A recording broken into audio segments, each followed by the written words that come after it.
Hello everyone, स्वागत है आपका अपने ही चैनल इंग्लिश टैंकर में। गाइस, आज की जो मैं स्टोरी आपके लेकर आई हूँ बहुत ही अच्छी है और बहुत अच्छा लेसन है इस स्टोरी में। अगर आप इसको समझते हैं तो लाइफ की बहुत सारी प्रॉब्लम्स जो है जो वो हल हो सकती हैं। आज की स्टोरी है वेल। वेल होता है कुआं, ठीक है। लास्ट में इसका मॉरल है लेकिन बहुत ही अच्छा है। चलिए स्टार्ट करते हैं। एक एक वर्ड की हिंदी में यहाँ पर लिखती जाऊँगी और जो भी ग्रामेटिकली स्ट्रक्चर होगा उसको भी हम डिस्कस करेंगे और वर्ड मीनिंग तो आप लिख ही लेंगे, ठीक है। तो चलिए स्टार्ट करते हैं। वन डे, एक दिन, एक फार्मर्स डोंकी। फार्मर्स मीन्स किसान का, अपोस्ट्रोफे एस है, इसका मीनिंग होता है का के की। किसान का, डोंकी होता है गधा, ठीक है। फॉल्स मीन्स, अब फॉल है उसके साथ एस लगा है तो मीन्स प्रेजेंट इंडेफिनिट का सेंस दे रहा है हमें, है ना। फॉल मीन्स गिरना होता है लेकिन एस लगा है तो सेंस बैठेगी गिरता है। इनटू में, एक ब्लाइंड होता है अंधे कुएं में, ठीक है। एक दिन एक किसान का गधा एक अंधे कुएं में गिरता है। क्लियर है। In one of the village, in one of the means किसी एक गांव में, किसी एक गांव में, ठीक है। The donkey writhes, writhes and cries in pain for hours. गधा, अब राइट्स के साथ क्या लगा है, एस लगा है, ठीक है। छटपटाना होता है वैसे इसका मीनिंग, लेकिन यहाँ पर छटपटाता है और रोता है, क्राइज। एस लगा है ना, वर्ब की फॉर्म के साथ जब एस लगा हो, ई एस लगा हो तो मीन्स प्रेजेंट इंडेफिनिट का सेंस आता है जिसमें ता है ते है का सेंस आता है। इन पेन, दर्द में, फॉर आवर्स, घंटों तक, ठीक है, या फिर घंटों के लिए। The donkey rights and cries in pain for hours. जो गधा था वो घंटों तक छटपटाता है और दर्द में रोता है। When the owner who hears his voice comes and looks, when, जब मालिक, जो, who अगर स्टार्टिंग में आ जाए तो कौन का काम करता है ना, कौन। लेकिन who जब दो सेंटेंस को जोड़ता है तो जो का काम करता है, ठीक है, कंजंक्शन का।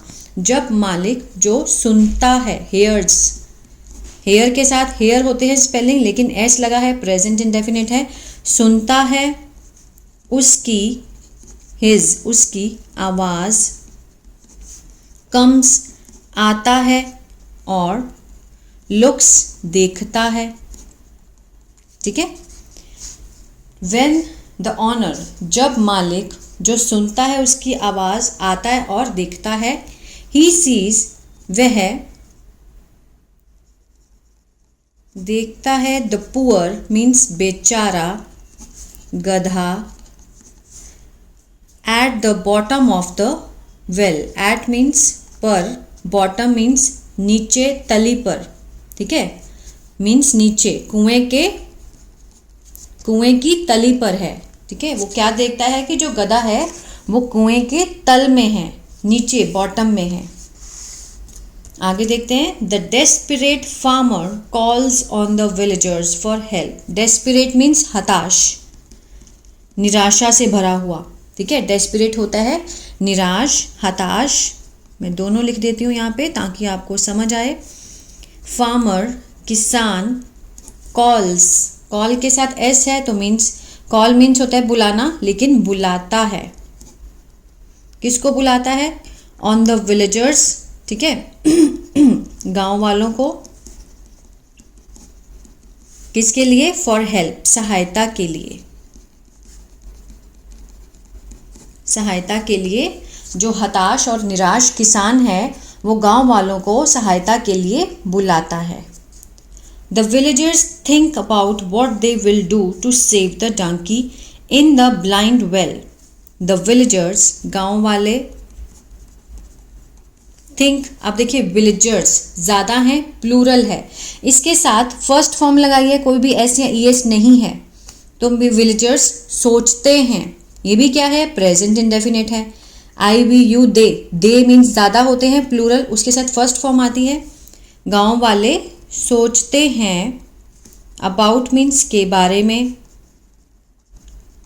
अब इसको देखिए, ठीक है, वॉट दे विल डू, ये देखिए यहाँ तक का वॉट दे विल डू, ये कौन सा है, फ्यूचर इंडेफिनिट का WH फैमिली वाला है ना। अगर हम उसको बनाएंगे तो वह क्या करेंगे, वह क्या करेंगे। अब वह क्या करेंगे, इसकी जब आप ट्रांसलेशन करेंगे तो आएगा व्हाट दे विल डू, ठीक है ना। वह क्या करेंगे, टू सेव, बचाने के लिए। अब टू सेव यहाँ पर क्या है, इन्फिनिटिव है, ठीक है, मीन्स बचाना, बचाने के लिए किसको, गधे को। इन द ब्लाइंड वेल, अंधे कुएं में, अंधे कुएं से बचाने के लिए क्या करेंगे। अब इसको आराम से समझते हैं। द विलेजर्स थिंक, गांव वाले सोचते हैं, ठीक है, किसके बारे में, गधे के बारे में, कि उसको अंधे कुएं से निकालने के लिए वे लोग क्या करेंगे। What they will do to save the donkey in the blind well. But ultimately, लेकिन, अल्टीमेटली मीन्स अतः या फिर आखिरकार, डिसाइड निर्णय लिया, कि इट इज़ इम्पॉसिबल, यह है असंभव। असंभव मीन्स जो पॉसिबल ना हो, कोई भी काम ना किया जाए। Impossible to save it, it is impossible to save means बचाना। इट मीन्स गधे को, इट किसके लिए लगाया गया, गधे के लिए। It is impossible to save it, कि इसे बचाना असंभव है। और and it is not worth working for it, ठीक है, इट इज़ वर्थ यह है, not worth means, not worth means उचित नहीं है, ठीक है। इट इज़ नॉट वर्थ, यह उचित नहीं है काम करना इसके लिए। मीन्स सबको क्या लग रहा था कि ये चीज़ तो असंभव है और इसके लिए काम करना उचित नहीं है, कि सबको लग रहा था कि हम नहीं निकाल पाएंगे इनको, है ना। लेकिन the only remedy is to cover the well with soil. सबने क्या कहा, द ओनली, सिर्फ एक उपाय, रेमेडी क्या होता है, उपाय, इज़ टू कवर, ढकना, द वेल, कुएं को, विद सॉइल, मिट्टी से, ठीक है। विद मीन्स से, सॉइल मीन्स मिट्टी। द ओनली रेमेडी, पहले तो सब हार मान चुके थे, सबने बोला कि it is impossible to save it and it is not worth working for it, कि इसके लिए काम करना उचित नहीं है, ठीक है। The only remedy is to cover the well with soil. सबने क्या कहा कि मीन्स इस कुएं को मिट्टी से क्या कर दो, कवर कर दो, है ना। Everybody throws soil into the well from the shawls. हर कोई, थ्रोज गिराता है, थ्रो के साथ एस लगा है, प्रेजेंट इंडेफिनिट का सेंस आ रहा है ना, गिराता है मिट्टी को। इनटू मीन्स में, द वेल, कुएं में, फ्रॉम द शॉल्स। शॉल्स क्या होता है, जो एक टूल होता है जिससे कि हम मिट्टी गिराते हैं, ठीक है, उसको हम हिंदी में क्या बोलते हैं, फावड़ा बोलते हैं शायद, ठीक है। फ्रॉम द शॉल्स मीन्स फावड़े से कुएं में मिट्टी को गिराते हैं। फावड़ा होता है एक तरह का टूल है जिससे हम मिट्टी को उठाकर किसी में पलटते हैं। They take with their shawls, वे लेते हैं अपने फावड़े, ठीक है, वे अपने फावड़े लेते हैं और मिट्टी गिराना शुरू कर देते हैं। The poor animal shrugs the lands on it every time and dumps to the bottom. बेचारा जानवर, ठीक है, सिकोड़ता है, श्रग मीन्स सिकोड़ता है, किसको, जमीन को, उस पर, एवरी टाइम, हर बार, और डम्प्स मीन्स गिराता है, टू द बॉटम मीन्स नीचे गिराता है। जब मिट्टी उसके ऊपर गिरती है तो बेचारा जानवर ज़मीन पर उसको क्या करता है, सिकोड़ता है और नीचे गिराकर उसको दबाता है, ठीक है, every time, and dumps to the bottom, और उसको नीचे गिराता है। मिट्टी जब उसके ऊपर पड़ती है ना, तब वो उसको नीचे गिराकर उसको दबाता है। आफ्टर अ वाइल, कुछ समय बाद, थैंक्स टू द सॉइल, ठीक है, शुक्रिया किसका, उस मिट्टी का, अंडर हिज फीट, जो कि नीचे है उसके पैरों के, उसके पैरों के नीचे है, उसका शुक्रिया। ही राइज, राइज के साथ भी एस लगा है, ही राइज, वह उठता है, a little more at any time, थोड़ा और, एट एनी टाइम, किसी भी समय। अब ये देखिए, जैसे जैसे मिट्टी पड़ती है नीचे उसको दबाता चला जाता है, फिर वो कहता है कि शुक्रिया, कुछ समय बाद शुक्रिया उस मिट्टी का जो उसके पैरों के नीचे है, ठीक है, वह उठता है थोड़ा और, किसी भी समय, मीन्स थोड़े थोड़े समय में वो ऊपर उठता चला, जैसे जैसे मिट्टी पड़ती जाती है नीचे वो ऊपर आता चला। He rise little more at any time. आगे देखते हैं, एंड इवेंचुअली, और इसका मीनिंग होता है अतः, अतः या फिर आखिरकार, गोज अप, ऊपर चला जाता है, मीन्स जैसे जैसे मिट्टी पड़ती है वो ऊपर चला जाता है, गोज अप, ऊपर आता जाता है। विलेजर्स आर वेरी सरप्राइज्ड, गांव वाले, विलेजर्स आर, हैं, बहुत हैरान, ठीक है, एट द डोंकी, गधे पर, दैट कम्स, जो आता है, आउट, बाहर, ऑफ द वेल, कुएं से, ठीक है। विलेजर्स आर वेरी सरप्राइज्ड, गांव वाले बहुत हैरान हैं उस गधे पर जो कि कुएं से बाहर आ जाता है। लाइफ इज, अब यहाँ से समझिए हमारी ज़िंदगी भी ऐसी ही है, ठीक है। इस पैराग्राफ को समझिए बहुत ध्यान से, बहुत अच्छा लेसन है इसके अंदर हमारी लाइफ को लेकर। Life is sometimes loaded on us, ठीक है, जीवन या फिर जिंदगी कभी कभी हम पर बोझ बन जाती है ना। लोडेड मीन्स बोझ, ऑन अस, हम पर।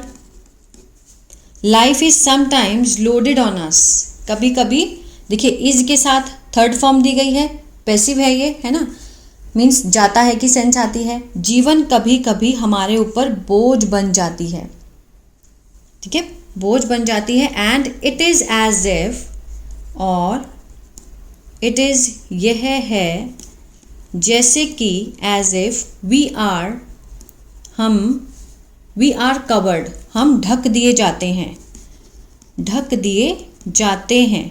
आर के साथ थर्ड फॉर्म लगी है, पैसिव है, सिंपल प्रेजेंट का पैसिव है ये। कैसा लगता है, वो कहता है कि कभी कभी जीवन हम पर बोझ बन जाती है, इज के साथ थर्ड फॉर्म लगी थी, ये भी पैसिव है। And it is as if, ये ऐसे है जैसे कि हम ढक दिए जाते हैं, किससे, विद डस्ट, मिट्टी से, और डस्ट मीन्स धूल, धूल से और मिट्टी से, ठीक है। डस्ट एंड सॉइल मीन्स धूल मिट्टी से, ऐसे लगता है कि कभी कभी हम ढक दिए जाते हैं। The only way to deal with this, सिर्फ एक रास्ता, the only way to deal means इससे जूझने का, with these, in, is not to complain, नहीं करना है क्या, शिकायत। मीन्स इससे जूझने का एक ही रास्ता है कि हम शिकायत ना करें। हमारी लाइफ में जितनी भी प्रॉब्लम्स आती हैं उससे जूझने का एक ही रास्ता है कि हम शिकायत ना करें। देखिए, the only way to deal with this means, इन जो प्रॉब्लम्स है, ये जो धूल मिट्टी, हमारी धूल मिट्टी किसको कहा गया है, ठीक है, किसको कहा गया है, हमारी प्रॉब्लम्स को।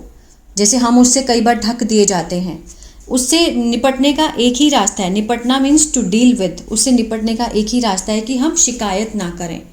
लेकिन बट टू शेक मीन्स हिले, हिलते हैं, हिलना,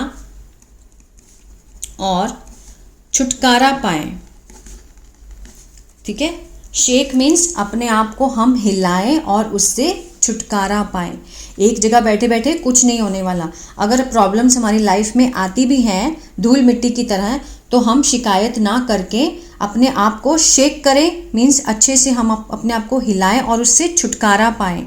to step into the light. ठीक है, टू स्टेप मीन्स कदम रखें, किसमें? रोशनी में। अगर आप इसको समझ सकते हैं इस लाइनों को, तो ये लाइफ का बहुत अच्छा पार्ट है अगर हम समझ पाएँ तो, कि जब भी हमारे लाइफ में कोई प्रॉब्लम आए तो हम शिकायत ना करके अपने आप को और एनर्जेटिक बनाएं और उससे छुटकारा पाएं। और कहाँ कदम रखें? रोशनी की तरफ। इवन इफ, भले ही, वी आर, हम हैं, इन द ब्लाइंड वेल, किसमें? भले ही हम अंधे कुएं में हों। ठीक है, भले ही हम अंधे कुएं में हो, फिर भी हमें शिकायत नहीं करनी है, अपने आप को उठाना है, छुटकारा पाना है इन चीज़ों से और रोशनी में बाहर आना है। ठीक है, इसमें डायरेक्टली नहीं लिखा होता, लेकिन जो इसके मीनिंग को समझना चाहिए हमें कि हमें लाइफ को कैसे जीना है। आई होप ये स्टोरी आपको अच्छी लगी गाइस, और बहुत कुछ सीखने को भी मिला होगा। अगर आपको इसका PDF चाहिए तो आप मेरे ऐप से ले सकते हैं, जिसका नाम है बी इंग्लिश टैंकर, जो आप अपने फ़ोन से डाउनलोड कर सकते हैं प्ले स्टोर से। वहाँ पर इसका मैं PDF दे दिया करूँगी। अगर स्टोरी अच्छी लगे तो प्लीज़ लाइक, शेयर, सब्सक्राइब करना मत भूलिएगा। God bless you.